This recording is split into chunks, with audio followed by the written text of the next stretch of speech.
नमस्कार, आप देख रहे हैं काल चक्र और मैं हूं आपके साथ अंजलि आनंद और मेरे साथ हैं प्रश्न कुंडली विशेषज्ञ पंडित सुरेश पांडे जी। बहुत बहुत स्वागत है पंडित जी आपका। धन्यवाद। मंदिर में हनुमान दर्शन, दूर होगी हर टेंशन। मंदिर में हनुमान दर्शन, दूर होगी हर अड़चन। मंदिर में हनुमान दर्शन, टल जाएगा हर संकट। हनुमान मंदिर के 10 महा उपाय सिर्फ काल चक्र में। तो देखिए, आज मंगलवार का दिन है और सबसे बड़ी बात यह होती है कि हम सभी जानते हैं कि मंगलवार का दिन हनुमान जी का दिन होता है। लेकिन आज कालचक्र आप लोग बहुत ही ध्यान से देखिए, क्योंकि आज पंडित जी बहुत कुछ ऐसा बताने वाले हैं जिससे आपकी हर विपत्ति दूर हो जाएगी। ये तो हम सभी जानते हैं कि हनुमान जी कैसे देवता हैं जो हर मुश्किल में सबका बेड़ा पार लगाते हैं, असाध्य रोगों को ठीक करते हैं और विरोधियों को शांत करके जीवन में सुख, शांति और समृद्धि बढ़ाते हैं। इसलिए आज पंडित जी आपको बजरंगबली के ऐसे उपाय बता रहे हैं जो बिना हनुमान मंदिर जाए सफल नहीं हो पाएंगे। ये ऐसे रामबाण उपाय हैं जो आपकी हर परेशानी को दूर कर देंगे। तो बने रहिए कालचक्र के साथ। अगर इसके अलावा आपका कोई सवाल है तो आप हमें फोन कर सकते हैं। हमारा नंबर है 0120665241 तो मैं अपने दर्शकों से यही कहूंगी कि लगातार हमारे साथ बने रहिए, क्योंकि आज कालचक्र आप सबके लिए बेहद महत्वपूर्ण है, क्योंकि मंगलवार का दिन भी है। और सबसे बड़ी बात यह है कि तमाम वो महा उपाय आज पंडित जी आपको बताने वाले हैं कि आप बजरंगबली की पूजा कैसे करें, कैसे मंदिर जाएं, क्या महा उपाय करें। मैं उपाय के बारे में जानूंगी पंडित जी से, लेकिन पंडित जी मैं चाहती हूँ कि हमारे दर्शक भी जाने और मैं भी बहुत उत्सुक हूँ। हम महा उपाय के बारे में आज जानेंगे, लेकिन हनुमान जी एक ऐसे देवता है, कहा जाता है जब भी आप संकट में होते हैं उनको याद करते हैं। तो कुछ हमारे दर्शकों को ऐसी कहानी, ऐसे अनसुनी कथा आप बताएं जिससे और ज़्यादा पॉजिटिव इम्पैक्ट होगा और हम सभी समझें कि हनुमान जी की आखिर क्या लीला है। देखो, हनुमान जी कलयुग में प्रत्यक्ष देवता है। अजर अमर गुण निधि सुत हूँ, करहूँ बहुत रघुनायक छोहूँ। जब अशोक वाटिका में जगत जननी जगदम्बा माँ सीता जी से हनुमान जी की मुलाकात होती है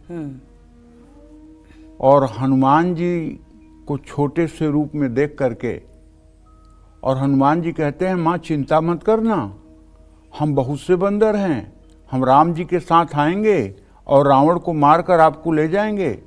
तो हनुमान जी की ये बात सुन करके माता जानकी अपने मन में सोचती हैं कि इतने छोटे छोटे बंदर, रावण के यहाँ तो पहाड़ जैसे राक्षस। हाँ, तो माता कहती हैं कप सब सुत तुम्हें समाना, जातु धान अति भट बलवाना। सब तुम्हारे ही समान है बेटा बंदर। बोले अच्छा मैया। कनक भूधराकार शरीरा, समर भयंकर अति बलवीरा। हनुमान जी ज्यों अपना शरीर बढ़ाने लगे, सीता ने देखा कि बस बस रुक जाओ बेटा, नहीं तो कोई राक्षस देख लेगा, आप नीचे आ जाओ, मुझे पता लग गया तुम महान हो। और माता ने आशीर्वाद दे दिया। अजर अमर गुण निधि सुत होहि, करहूँ बहुत रघुनायक छोहु। अजर अमर गुण निधि होने का उन्होंने वरदान दे दिया जी। अब जब माता जगत जननी जगदम्बा सीता ने आशीर्वाद दे दिया अजर अमर होने का, तो अब त्रिलोकी में किसकी हिम्मत है कि हनुमान जी के ऊपर उंगली लगा दे। आठों सिद्धि नव निधि के दाता, असबर दीन जानकी माता। मतलब जगत जननी जगदम्बा ने हनुमान जी को एकदम पूर्ण कर दिया। रावण अपने बेटे मेघनाथ से कहता है, जब अक्षय कुमार को हनुमान जी ने मार दिया जी, और उसके बाद कछु मारिस कछु मर्दिस, कछु मिलय से धर धूर, कछ पुन जाय पुकारे, प्रभु मरकट बल भूर। हनुमान जी को मरकट कहा गया है, मारते भी हैं काटते भी हैं। अच्छा। और मर्दिस धर धूर, कुछ लोगों को रगड़ करके उन्होंने धूल में मसल करके खत्म कर दिया। जो काले काले राक्षस थे उनका चमड़ी छूट गई, वो गोरे गोरे लगने लगे। हाँ, और एक आग बच जाता था तो कहता था मुझे जाने दो, मैं जाके कम से कम बताऊं तो कि मतलब कि आप क्या कर रहे हो, ताकि और लोग आएं। तो हनुमान जी जब फल खाने लगे तो राक्षसों की बुद्धि नहीं गई हनुमान जी के ऊपर, तब फल खाए तब तोरई लागा, तब वो पेड़ उखाड़ उखाड़ के फेंकने लगे। जब पेड़ उखाड़ के फेंकने लगे तब राक्षसों ने देखा, करी नाथ एक आवा कपि भारी, सो अशोक वाटिका उजारी। तो बड़ा भारी बंदर आया है और अशोक वाटिका को पूरा उजाड़ रहा है। इंद्रजीत आया, मेघनाथ का बेटा, और उसको एक मुक्का मारने में वो सुरधाम चला गया। और यही इंद्रजीत ऐसा योद्धा है जिसको अंगद के साथ पढ़ता था, एक जी बाली का बेटा जो अंगद था उसके साथ ये पढ़ता था। तो अक्सर अंगद इसकी पिटाई कर देते थे। तो एक दिन गुरुजी ने गुस्से में आके कहा कि अगर अब तुम इंद्रजीत को मारोगे तो तुम्हारे सिर के 2 टुकड़े हो जाएंगे। अब ये श्राप था। तो अंगद जब समुद्र पार जाने की बात आई तो अंगद कहे कि समुद्र पार मैं तो जा सकता हूं, लेकिन वापस आने में संशय है। कहीं इंद्रजीत मिल गया, उसको मैंने कूट काट दिया तो मामला गड़बड़ हो जाएगा। समझ रहे हो ना? तो इंद्रजीत को पहले ही हनुमान जी ने निपटा दिया, अपने मतलब कि युवराज अंगद के संशय को खत्म कर दिया। ठीक है। तो इस तरह से मेघनाथ को भेजा रावण ने कि जाओ मारे सी जन सुत बांधे सुताही, मारना मत बेटा, बांधना उसको। क्योंकि रावण जानता था कि सीता जी ने इसको अजर अमर होने का वरदान दे दिया, वे मारा नहीं जाएगा। उल्टा कहीं बांधने के चक्कर में लड़ गया तो इसको भी मार देगा वो। तो उसने ब्रह्मसर, मेघनाथ ने ब्रह्मसर मतलब ब्रह्मास्त्र का प्रयोग किया। तो हनुमान जी ने कहा कि जौन ब्रह्मसर मानव महिमा मिटई अपार। अगर ये मैं ब्रह्मसर नहीं मानता हूं तो ब्रह्मदेव की महिमा मिट जाएगी। इसलिए जान करके उन्होंने नखड़ा खिंचा लिया और बेहोशी की हालत में हो गए। अच्छा। और उसके बाद नाग पास बांधे से ले गए, वो नाग पास में बांध करके और राक्षसों से उठवा करके हनुमान जी को लंका में रावण की तरफ लेकर के चले।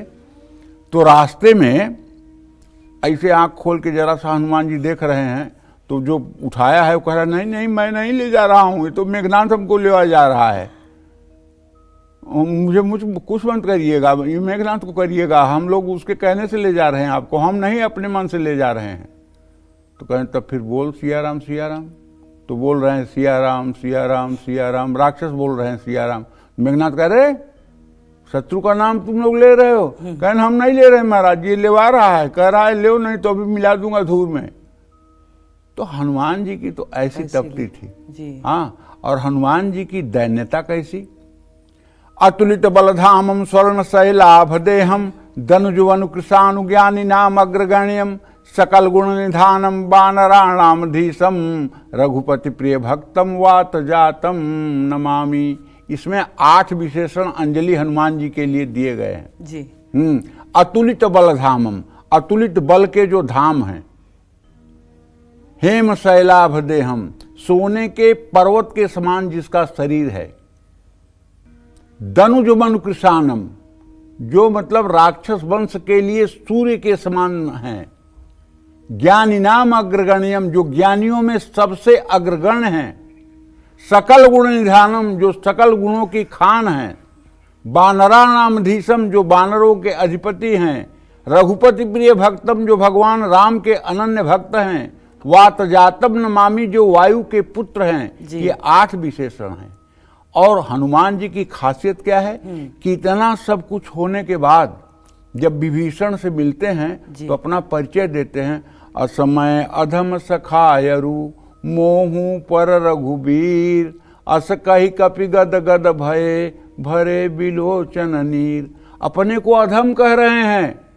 सोचो, ये दैन्यता है भगवान हनुमान की। अपने को अधम कह रहे हैं,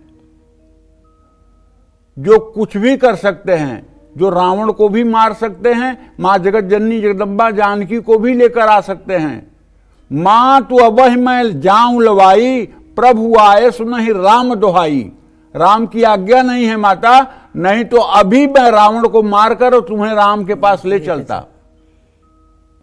तो कहने का आशय हमारे ये है कि कलयुग में हनुमान जी प्रत्यक्ष देवता हैं और आप केवल हनुमान जी को विपत्ति में याद करके देखिए, आपको तत्काल किसी बूढ़े के रूप में, बालक के रूप में, जवान के रूप में, किसी न किसी रूप में वो आकर आपकी मदद करेंगे, इसमें कोई दो राय नहीं। अगर हनुमान जी का दर्शन करने की बेचैनी हो आपको, तो जहां भी राम कथा होती हो, दुनिया के किसी कोने में जहां राम कथा शुरू होगी, वहां हनुमान जी जरूर रहेंगे, इसमें कोई संदेह नहीं है। जहां जहां राम कथा होगी, वहां वहां हनुमान जी जरूर होंगे, इसमें कोई दो राय नहीं है। प्रभु श्री राम से कहते हैं कि कहा हनुमंत विपत्ति तब होई, जब तो भजन सुमिरन भजन न होई। हे प्रभु, विपत्ति तो तब होती है जब आपका सुमिरन और भजन न हो। अगर आपका सुमिरन और भजन चल रहा है तो फिर विपत्ति किस बात की? विपत्ति तो हो ही नहीं सकती है। तो कहने का आशय यह है कि कलयुग में मात्र हनुमान जी एक ऐसे देवता हैं जिनकी उपासना से, जिनकी सेवा से और जिनके ऊपर अटूट आस्था रख करके, जिनके शरणागति से मनुष्य सब प्रकार के विघ्नों से पार हो जाता है। जय मां विंध्यवासिनी। तो देखिए, पंडित जी ने ये तो आपको बताया और कई ऐसी कथाएं, ऐसी कहानी बताई जो शायद आप लोगों को नहीं जानकारी होगी। और यही वजह है कि हर वक्त जब भी कोई मुसीबत आती है, हनुमान जी को हम याद करते हैं। तो विरोधियों के षड्यंत्र की वजह से अगर आपको कारोबार में नुकसान उठाना हो रहा हो, तो हनुमान मंदिर जाकर भगवान को क्या चढ़ाने और पूजा करने से आपका कारोबार दिन दुगनी रात चौगनी तरक्की करेगा, ये पंडित जी से जानते हैं। पंडित जी, अब ये भी बताएं हमारे दर्शकों को। देखो, यदि विरोधी आपके बढ़ रहे हैं, विरोधी ऐसा नहीं है कि आप गलत आदमी हो तभी बढ़ेंगे।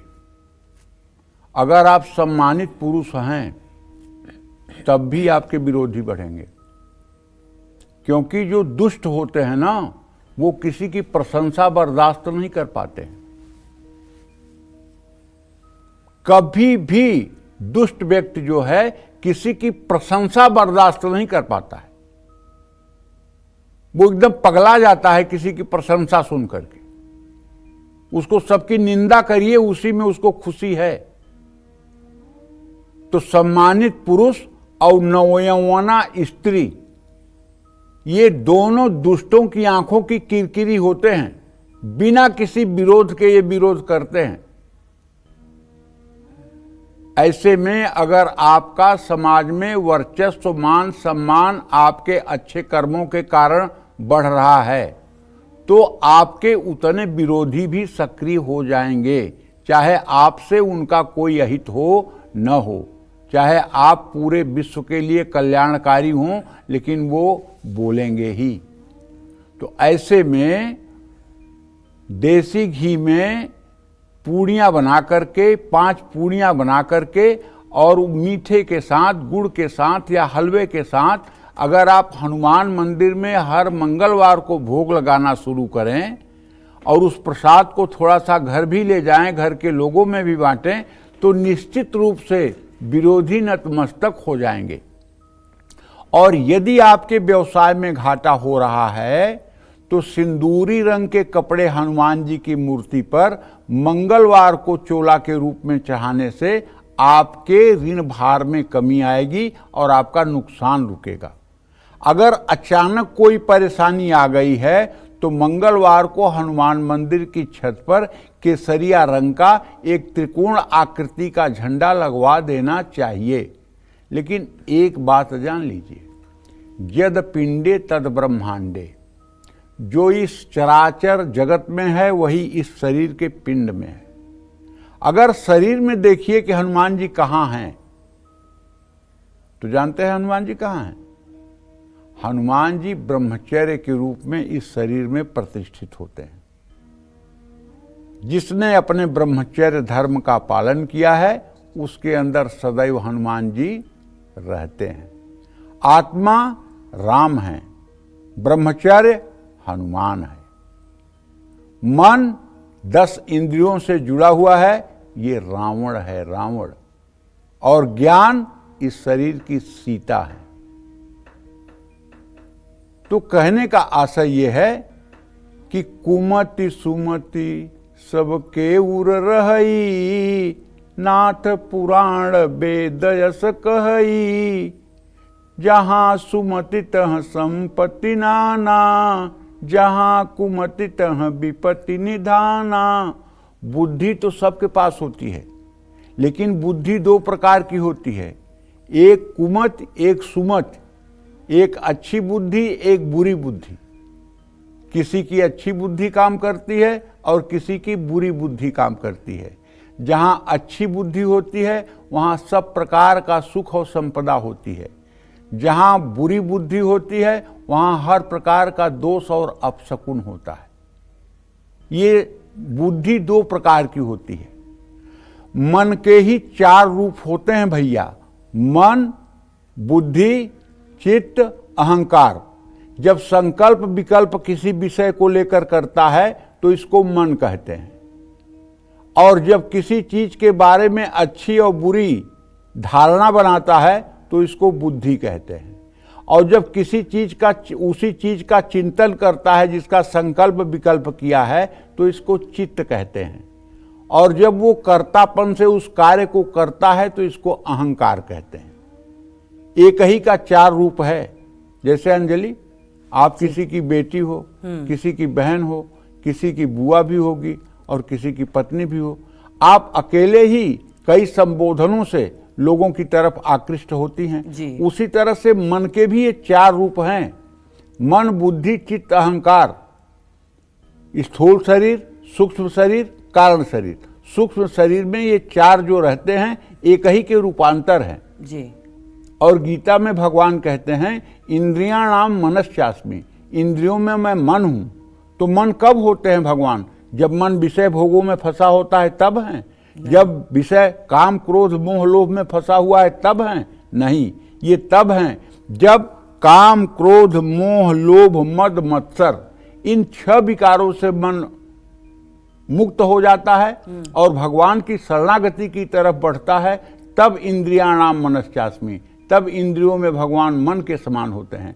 मन जैसा शत्रु और मन जैसा दुश्मन न संसार में कोई हुआ है न संसार में कोई होगा। पंडित जी, इसी से जुड़े हुए एक सवाल, जैसे हर कोई, जैसे आप बता रहे, चाहता है, लेकिन इस जीवन को जीते हुए कैसे अपने मन को कंट्रोल करें? जैसे मन ही दुश्मन है, मन ही सब। बड़ा सरल आइडिया है जी। परम पूजनीय प्रातः स्मरणीय पवित्र कीर्ति हमारे गुरुदेव जी, जिनका नाम नहीं लूंगा, श्रीहित केली कुंज वृंदावन में रहते हैं। वो कहते हैं मन तुम नहीं हो, मन तुम्हारा है। पहले ये सोचो कि मन तुम नहीं हो, मन तुम्हारा है। जैसे तुम कुत्ते को घुमाने ले जाते हो सड़क पर बेल्ट बांध करके रस्सी में, तो वो अगर किसी के घर में घुसने लगे तो क्या आप उसके घर में घुस जाओगे? नहीं, बल्कि कुत्ते को खींचेंगे सड़क पर। उसी तरह से जब आपका मन इंद्रिय के विषय भोगों में, गलत कामों में, दूसरों को अहित करने के लिए आकृष्ट होने लगे तो अपने मन को आपको बलात् खींचना चाहिए और उसे सही रास्ते पर लाना चाहिए। जिस दिन आप मन हैं ये मान लेंगे उस दिन अनर्थ हो जाएगा। मन आपका है, इसलिए उसे कंट्रोल करें। आप दृष्टा भाव से मन को देखें और उसकी अच्छाई बुराई के आप साक्षी बने, साक्ष्य न बने। आप अगर अच्छाई बुराई में स्वयं को तल्लीन कर रहे हैं तो आप मन बन रहे हैं जी। आप मन को अपने से पृथक मानिए, मन आपका है ये मानिए, और मन जहां भी गलत रास्ते पर जाए उसको घसीटिए। ये योग अभ्यास के द्वारा संभव है। गीता में 12वें स्कंध में अर्जुन कहते हैं कि भगवान मन जो है इसको रोकना बड़ा दुष्कर कार्य है, मन को कैसे रोका जा सकता है जी।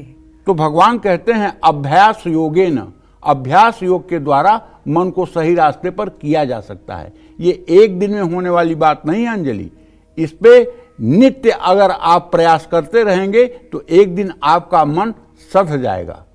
तो इसलिए मन काबू में होने के लिए मन को भजन चाहिए, मन को प्रभु का चिंतन चाहिए। मुरारिपादार्पित चित्त वृत्ति, हर समय चित्त की वृत्ति भगवान में लगी हो, हर समय भगवान के चरणों में चित्त की वृत्ति हो, हर समय यस जिह्वाग्रे वर्तते नाम तुभ्यम, जिसके जिह्वा के अग्रभाग पर हर समय प्रभु का नाम हो। राम नाम मणिदीप धर, जीह देहरी द्वार, तुलसी भीतर बाहर चाहत जो उजियार। अगर आप अपने हृदय के अंदर उजाला चाहते हैं तो राम नाम जैसा दीपक अपने जीभ पर रखिए और हर समय वो दीप आपके अंदर प्रज्वलित होता रहे। इससे जो है मन कंट्रोल होता है, मन इससे कंट्रोल होता है और मन तब मित्र बन जाता है, तब मन शत्रु नहीं रहता है। जय मां विंध्यवासिनी। तो देखिए, लगातार पंडित जी ने बहुत महत्वपूर्ण बातें बताई और मुझे लगता है जीवन के लिए भी ये चीज़ें आपके लिए बहुत महत्वपूर्ण होगा। तो लगातार कालचक्र के साथ बने रहिए, क्योंकि आज बेहद ही महत्वपूर्ण जानकारियां पंडित जी आपको दे रहे हैं। साथ ही कैसे आप हनुमान जी को खुश करें, कैसे आप हनुमान मंदिर में जाकर क्या उपाय करें जिससे हर संकट आपके जीवन से दूर हो जाए। आगे भी चर्चा करेंगे, उसके पहले जान लेते हैं मेष राशि का राशिफल कैसा रहेगा आज का इनका पूरा दिन।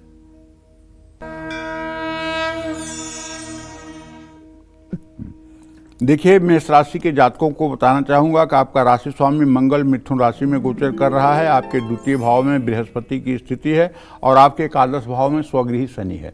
मैं एक बात देख के कह पा रहा हूं कि आज आप सेविंग कर पाएंगे, बचत कर पाएंगे। कार्य क्षेत्र में आपकी प्रशंसा होगी। किसी निकटस्थ व्यक्ति के कारण आपकी भावनाएं थोड़ी सी आहत हो सकती हैं, जिसके कारण तनाव भी बढ़ सकता है। योग और मेडिटेशन करना चाहिए और लापरवाही से बचना चाहिए। कुमकुम का तिलक लगाएं। शुभ अंक आपके लिए 9 है, शुभ रंग आपके लिए लाल है। जय मां विंध्यवासिनी। तब जान लेते हैं वृषभ राशि का राशिफल कैसा रहेगा आज का इनका पूरा दिन।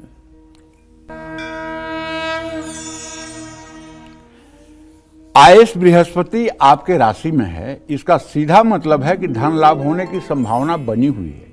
यदि आप वृषभ राशि के जातक हैं तो कारोबारी यात्रा से भी आपको लाभ मिलने वाला है। अविवाहितों के लिए रिश्ता आ सकता है।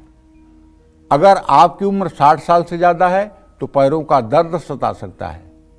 सरकारी कार्य में लापरवाही बिल्कुल न करें और हनुमान जी को मीठे पान का बीड़ा चढ़ाएं। शुभ अंक आपके लिए 6 है, शुभ रंग आपके लिए गुलाबी है। जय मां विंध्यवासिनी। तो कर्ज से मुक्ति पाने, परिवार में सुख शांति और खुशहाली के लिए हनुमान मंदिर जाकर कैसे करें संकट मोचन की पूजा, आइए जान लेते हैं। बताएं पंडित जी। अच्छा, एक बात देखो अंजलि जी, हनुमान चालीसा तो शायद ऐसा कोई होगा जो कभी ना पढ़ा हो। बिल्कुल पंडित जी। अगर सनातन धर्म में पैदा हुआ है तो मैं दावे के साथ कह सकता हूं कि हनुमान चालीसा तो जरूर पढ़ा होगा। हाँ।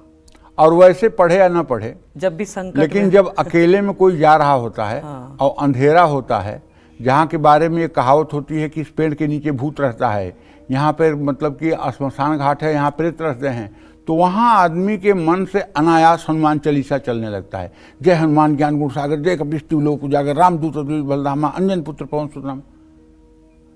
और वो भय का स्थान जो है जब पार हो जाता है तब हनुमान चालीसा बंद होती है, लेकिन उतने देर तक हनुमान चालीसा चलती रहती है। बचपन में भी हम लोग करते थे ना, जैसे गांव में कहावत होती थी, महुआ के पेड़ में एक भूत रहता है, उस पीपल के पेड़ में एक बरम रहता है। अब बचपन में यही बैठा दिया गया दिमाग में, वहां भूत है, वहां प्रेत है, तो वहां से जब गुजरते थे तो हनुमान चालीसा पढ़ने लगते थे।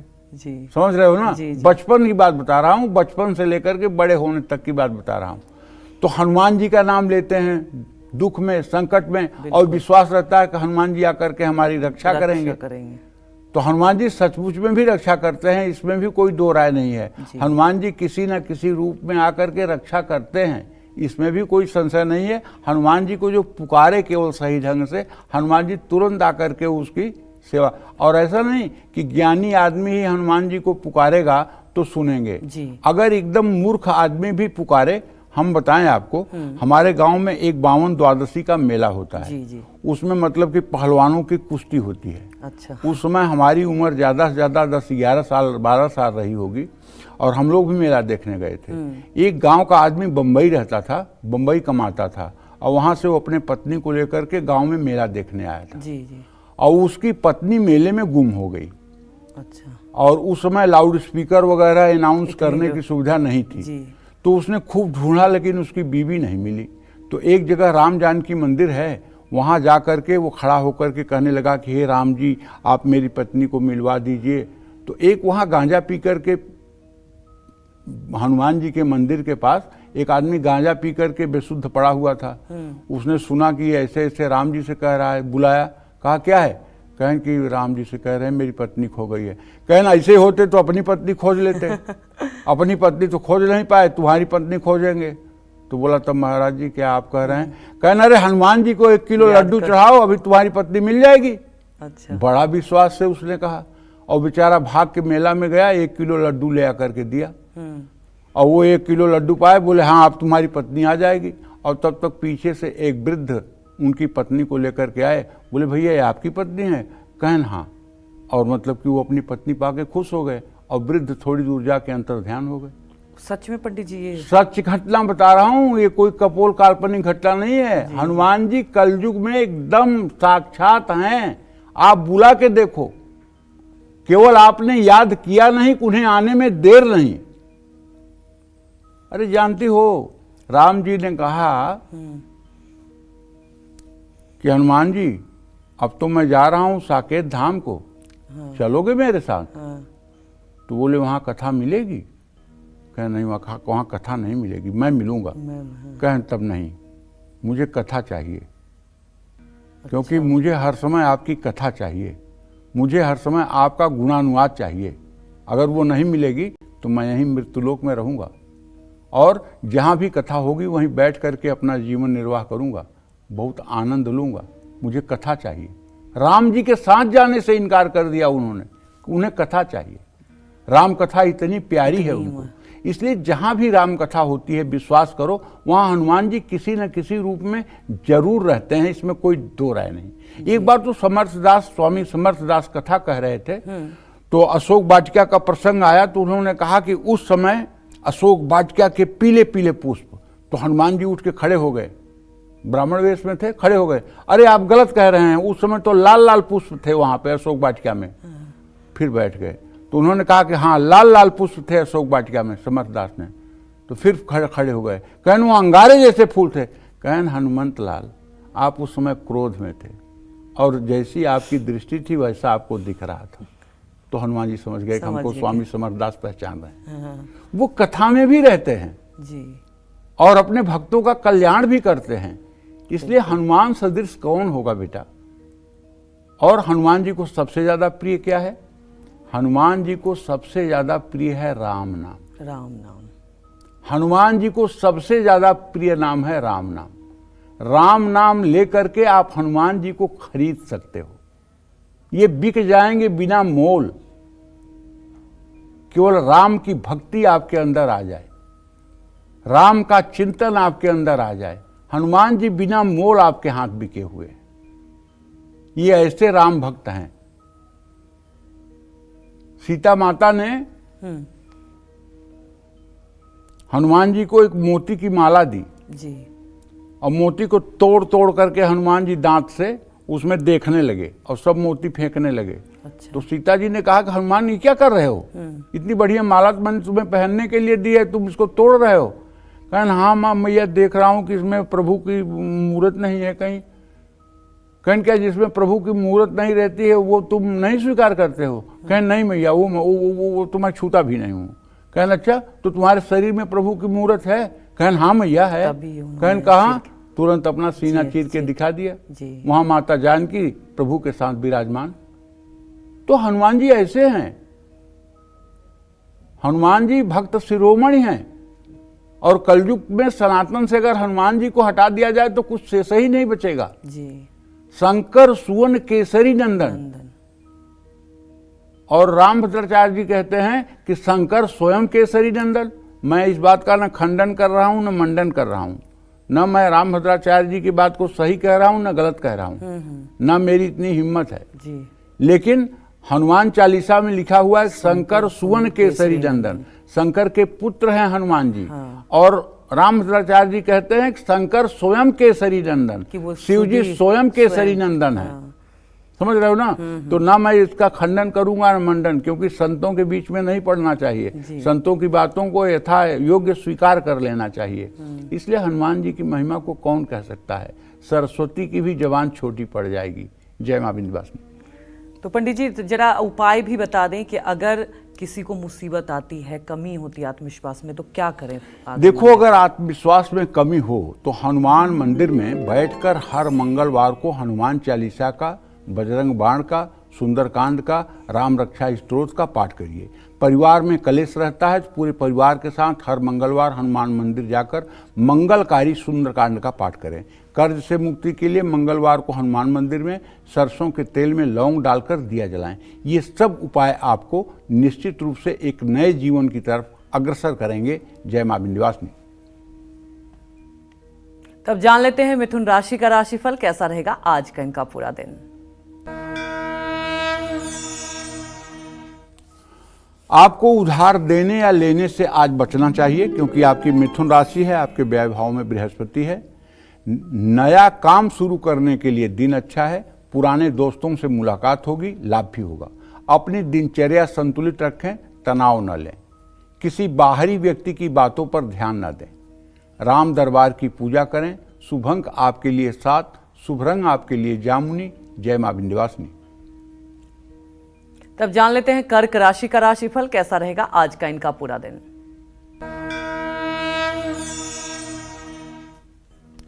हाँ, कर्क राशि के जातकों को बताना चाहूंगा कि चंद्रमा की स्थिति आपके राशि में ही है भाई अभी, और ऐसे में यात्रा या कारोबारी काम पर आपका कुछ खर्चा बढ़ सकता है, लेकिन इससे घबराइएगा मत। और यदि आप व्यवसाय करते हैं तो साझेदारों से कुछ समय के लिए मतभेद भी हो सकता है। पति पत्नी के बीच में गलतफहमी दूर करिए। खान पान पर ध्यान दीजिए, वरना सेहत बिगड़ेगी। भावनाओं में बहकर कुछ गलत फैसला भी आप ले सकते हैं। श्री कृष्ण भगवान को एक चांदी की बांसुरी अर्पित कर सकते हैं यदि संतान चाहिए तो। शुभ अंक आपके लिए 5 है, शुभ रंग आपके लिए सफेद है। जय मां विंध्यवासिनी। और आज पंडित सुरेश पांडे जी आपको हनुमान मंदिर से जुड़े 10 महा उपाय बता रहे हैं, और अपनी इसी चर्चा को आगे बढ़ाते हुए बात करते हैं आपके बच्चों के भविष्य के बारे में। माता पिता अपने बच्चों के उज्जवल भविष्य के लिए तरह तरह के जतन भी करते हैं, उपाय करते हैं, लेकिन सिर्फ हनुमान मंदिर जाकर एक छोटा सा उपाय करके आपकी संतान सफल बन सकती है। ये पंडित जी से जानते हैं। बताएं पंडित जी, क्योंकि मुझे लगता है हमारे दर्शकों के लिए बहुत महत्वपूर्ण जानकारी होगी।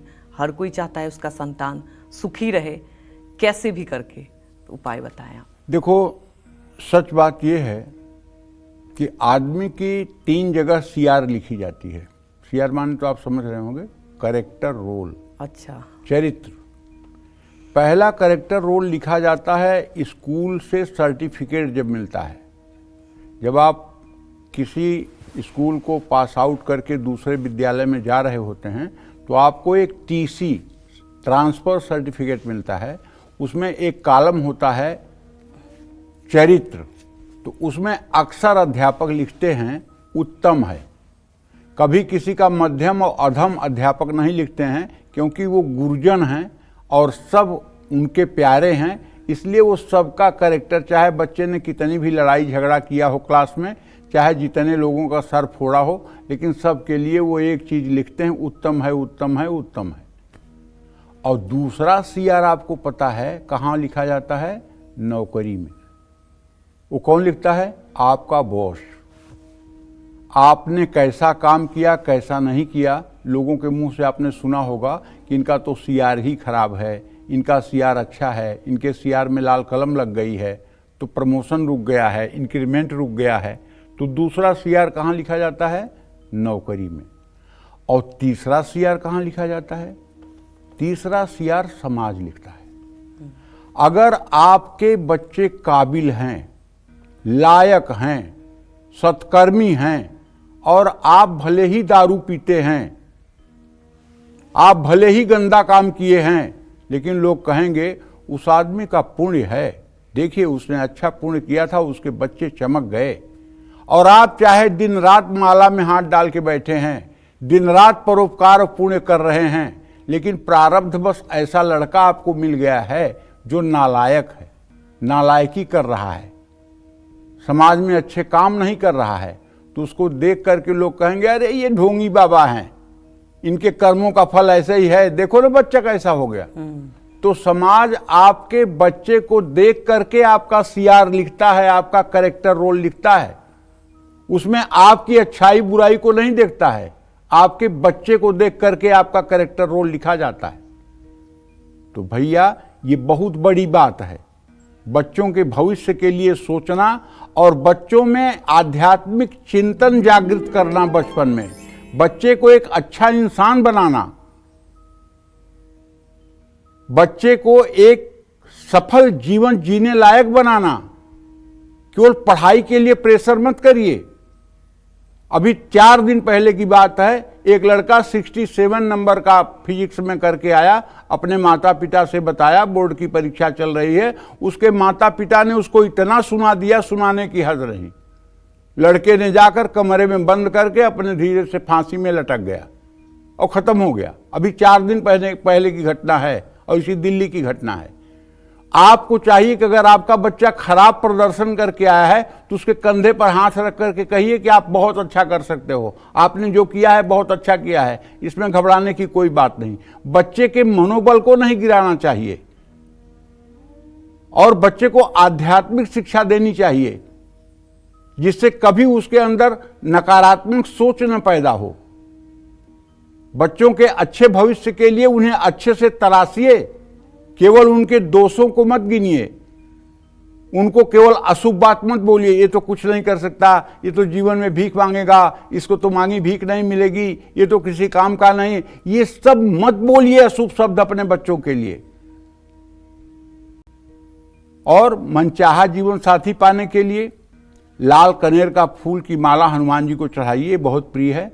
अपने माथे पर केसर का तिलक लगाइए और हनुमान जी के मंदिर में चमेली के तेल का एक अखंड दीपक भी आप जला सकते हैं। अगर आपके घर में वास्तु दोष है तो पारस से बनी हुई पारे से बनी हुई हनुमान जी की प्रतिमा, उसे मतलब स्थापित करिए अपने घर के पूजा स्थान में। ये प्रतिमा 9 इंच से बड़ी न हो।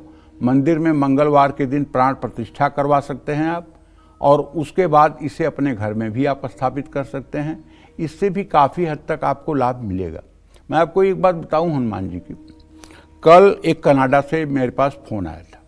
दीपिका नाम की एक महिला भारतीय हैं जो कनाडा में रहती हैं, काफ़ी दिनों से कालचक्र का कार्यक्रम देखती हैं। कल उन्होंने फ़ोन किया, अपने बेटे बेटी और अपने बारे में कुछ जानना चाहा। उनके मन की एक टीस थी कि मैं अपने जीवन में गौ सेवा के लिए बहुत कुछ करना चाहती हूँ। मैं चाहती हूँ कि मेरे जीवन का एक अभिन्न अंग हो कि गौ सेवा हो और गायों की सेवा हो। पूरा परिवार कनाडा में रहते हुए पूर्ण रूपेण शाकाहारी है, किसी तरह का कोई मांसाहार पूरे परिवार में कोई नहीं करता है।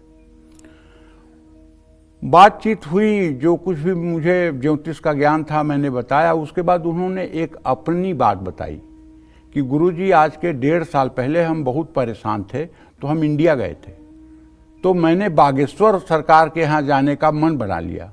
मेरे भाई बहन समझाने लगे कि वहाँ जाओगी इतना भीड़ होती है, कुचल जाओगी, ये हो जाएगा वो हो जाएगा।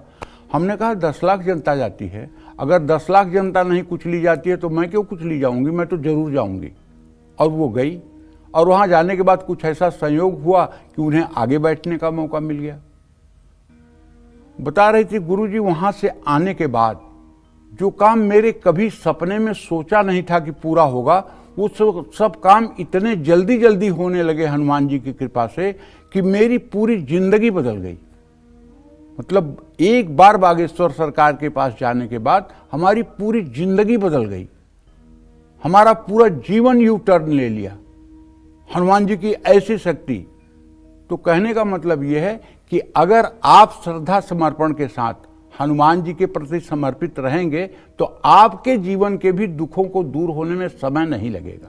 लेकिन अगर आपके मन में संशय होगा भगवान के प्रति, इष्ट के प्रति, गुरु के प्रति, तो आप पक्का मानिए कि आपको वो फल नहीं मिलेगा जो फल आपको मिलना चाहिए। जय मां विंध्यवासिनी।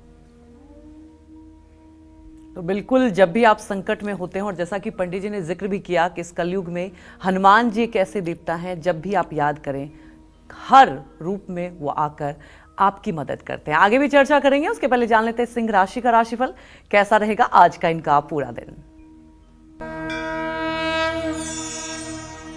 देखिए, सिंह राशि के जातकों को बताना चाहूंगा कि बुध आपका इस समय आपके अष्टम भाव में शुक्र के साथ गोचर कर रहा है। दोपहर 12:30 बजे के बाद अगर आप प्रयास करेंगे तो धन लाभ की संभावना बनेगी। सहयोगियों और कर्मचारियों से सहयोग मिलेगा। घर में सुख शांति रहेगी, लेकिन अपने वाणी पर नियंत्रण रखिए। किसी पुरानी तकलीफ से राहत मिलेगी। आज निवेश करने से नुकसान हो सकता है। घर में तुलसी का पौधा अगर नहीं है तो लगा लीजिए। शुभ अंक आपके लिए 6 है। शुभ रंग आपके लिए पीला है। जय मां विंध्यवासिनी। तो अब जान लेते हैं कन्या राशि का राशिफल। आज उनका दिन कैसा बीतने वाला है।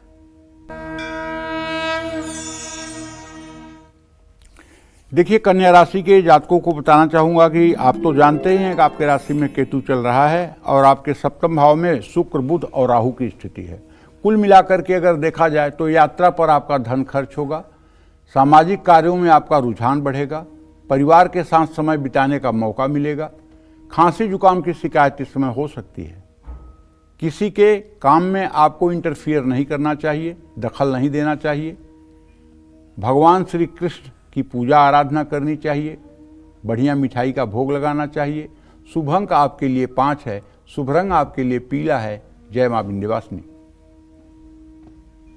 तो मांगलिक दोष की वजह से शादी में आ रही सभी अड़चनों को दूर करने के लिए बजरंगबली का कौन सा रामबाण उपाय करें, लेकिन ध्यान रहे कि ये उपाय बिना हनुमान मंदिर जाए सफल नहीं होगा।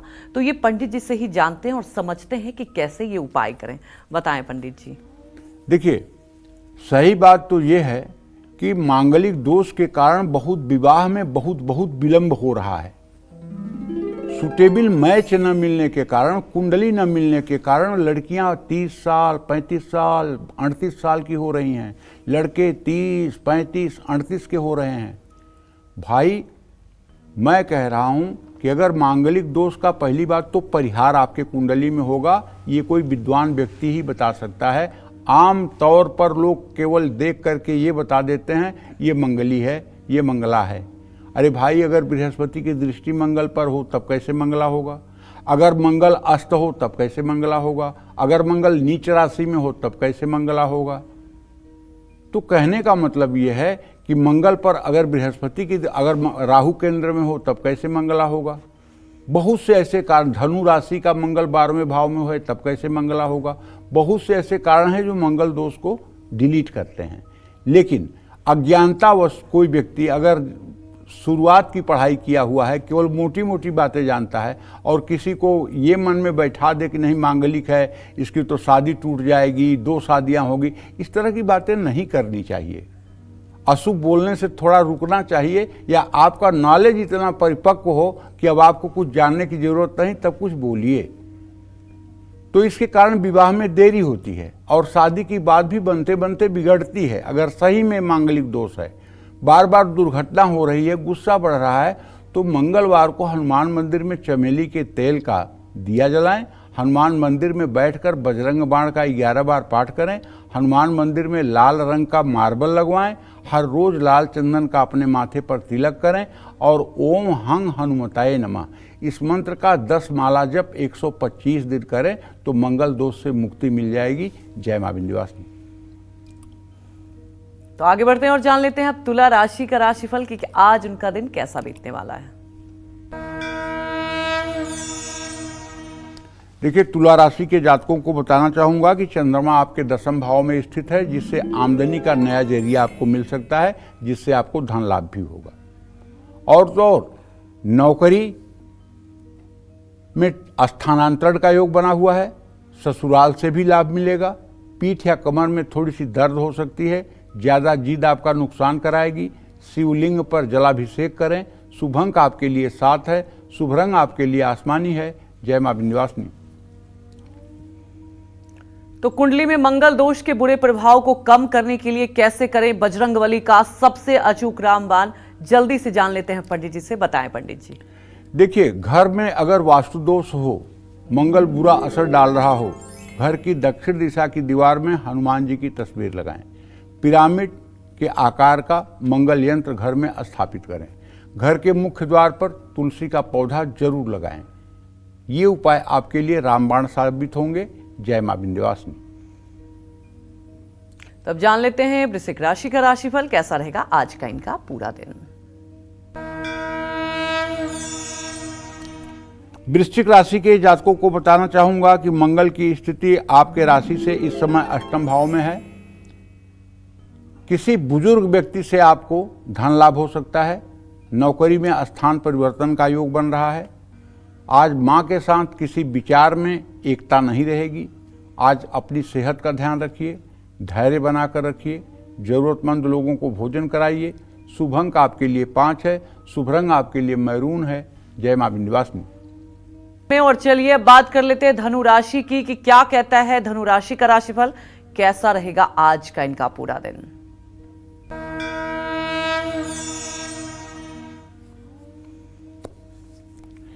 देखिए, धनु राशि के जातकों को बताना चाहूंगा कि आपके राशि का स्वामी बृहस्पति तो आपको भी पता है कि आपके छठे भाव में है, और आपके व्यय भाव का स्वामी मंगल भी आपको पता है कि अपने भाव से अष्टम में है। तो ऐसे में फिजूल खर्ची से कुछ परेशानी बढ़ सकती है। लेकिन अच्छी बात यह है कि आप कुछ नया काम शुरू कर सकते हैं। पत्नी के साथ या पति के साथ थोड़ा विवाद हो सकता है, इसलिए रिश्ते को संभालने की कोशिश करिए। बाहर से कुछ भी ना खाएं। गाड़ी चलाते समय सावधानी बरतें। मजदूरों को पीले मीठे चावल बांटें। शुभ अंक आपके लिए 5 है, शुभ रंग आपके लिए पीला है। जय मां विंध्यवासिनी। तो चलिए अब बात करते हैं मकर राशि वालों के बारे में कि जानते हैं आज उनका भाग्य कितना मजबूत है।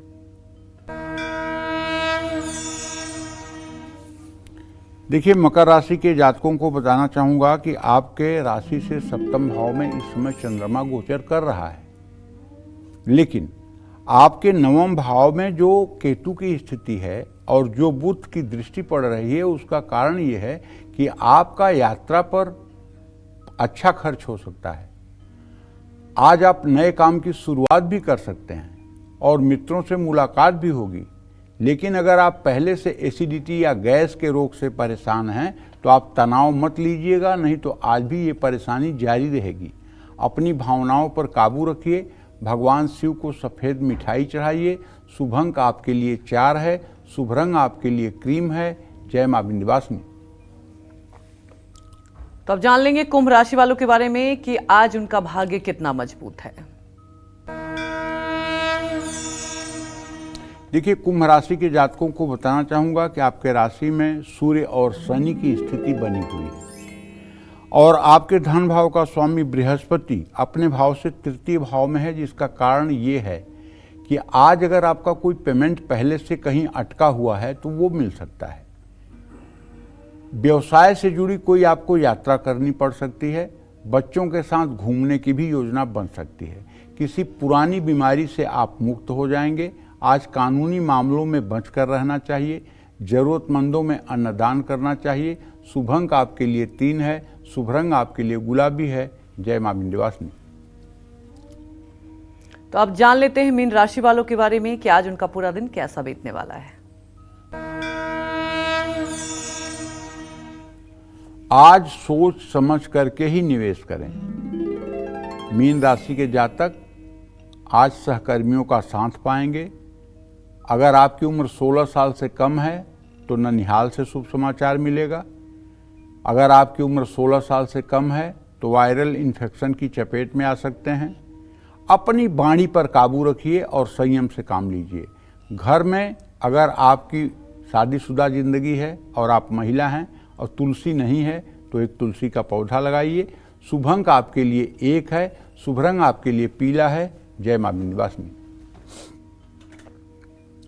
पंडित जी, आज हनुमान जी पे हम चर्चा करें और हर कोई संकट में उनको याद करता है, लेकिन कुछ ऐसे लोग भी हैं जिन्हें नहीं याद रहता है, वो नहीं पढ़ सकते। चाहे हम हनुमान चालीसा की बात करें, रामबाण की बात करें, तो क्या सुनने के बाद भी वही प्रभाव होगा, वही चीजें रहेगी? बिल्कुल। आप मन से खाइए, बिना मन से खाइए, लेकिन एक एक निवाला अगर आपके मुंह में जबरदस्ती मैं डाल दूं तो क्या आपका पेट नहीं भरेगा? क्या आपका भूख नहीं शांत होगी? आप बिना मन से खाइए।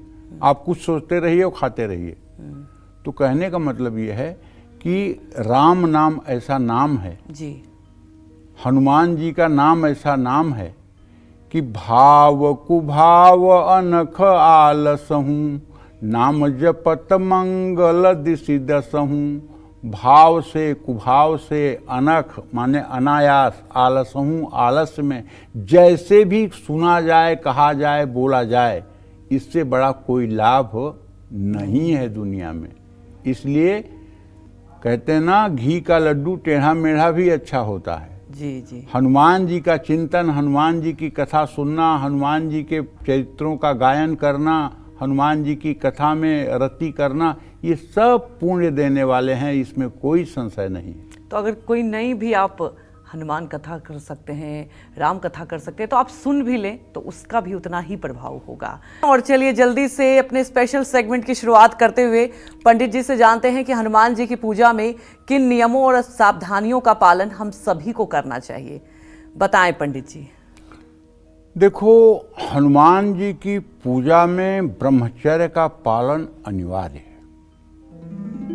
वैसे नित्य जो लोग पूजा करते हैं और यदि पारिवारिक जीवन में हैं तो हमारी बात से ये ना सोचें कि हनुमान जी आपसे रुष्ट होंगे। अगर आपने विधिवत पाणी ग्रहण संस्कार किया है और सृष्टि के निमित्त आप अपने पत्नी या पति से संबंध बनाते हैं तो ये ब्रह्मचर्य भंग नहीं है। ब्रह्मचर्य की परिभाषा ये है, संपूर्ण ब्रह्मचर्य केवल स्त्री और पुरुष के शारीरिक संबंध को ही ब्रह्मचर्य नहीं कहते हैं। जो नहीं बोलना चाहिए वो न बोलिए, ये वाणी का ब्रह्मचर्य है। जो नहीं देखना चाहिए वो मत देखिए, ये आंखों का ब्रह्मचर्य है। जो नहीं सुनना चाहिए उसे मत सुनिए, ये कानों का ब्रह्मचर्य है। जो नहीं छूना चाहिए उसे मत छूइए, ये त्वचा का ब्रह्मचर्य है। जो नहीं सोचना चाहिए उसे मत सोचिए, ये मन का ब्रह्मचर्य है। एक इंद्रिय का ब्रह्मचर्य है जिसे स्त्री पुरुष के संयोग को कहते हैं। तो कहने का मतलब यह है कि ब्रह्मचर्य की व्यापक परिभाषा है। इस परिभाषा पर अपने आप को खरा उतारिए और हनुमान जी के पूजा में बनाया गया प्रसाद शुद्ध गाय के घी का होना चाहिए। हनुमान जी को सिंदूर लगाने के लिए सिर्फ चमेली के तेल का प्रयोग करें। हनुमान जी को केसर या हल्दी मिलाकर लाल चंदन लगाना चाहिए। सुबह हनुमान जी को गुड़ नारियल का भोग लगाना चाहिए। दोपहर को हनुमान जी को गुड़, घी और गेहूं के आटे के चूरमे का भोग लगाना चाहिए। रात के समय हनुमान जी को प्रसाद में फल का भोग लगाना चाहिए। हनुमान जी की उपासना में सिर्फ रुद्राक्ष या मूंगे के माला का ही प्रयोग करना चाहिए। ये सब सावधानियां हैं। जय मां विंध्यवासिनी। पंडित जी, आज हमारे दर्शकों को आपने इतनी महत्वपूर्ण जानकारी दी, आपका बहुत बहुत धन्यवाद। और उम्मीद यही करते हैं कि आपको भी हमारा विषय बहुत पसंद आया होगा। कल फिर एक नए विषय और आपकी परेशानियों को दूर करने के लिए ढेर उपाय लेकर आएंगे हम पंडित सुरेश पांडे जी के साथ। तब तक कालचक्र की पूरी टीम को आप अनुमति दीजिए। नमस्कार।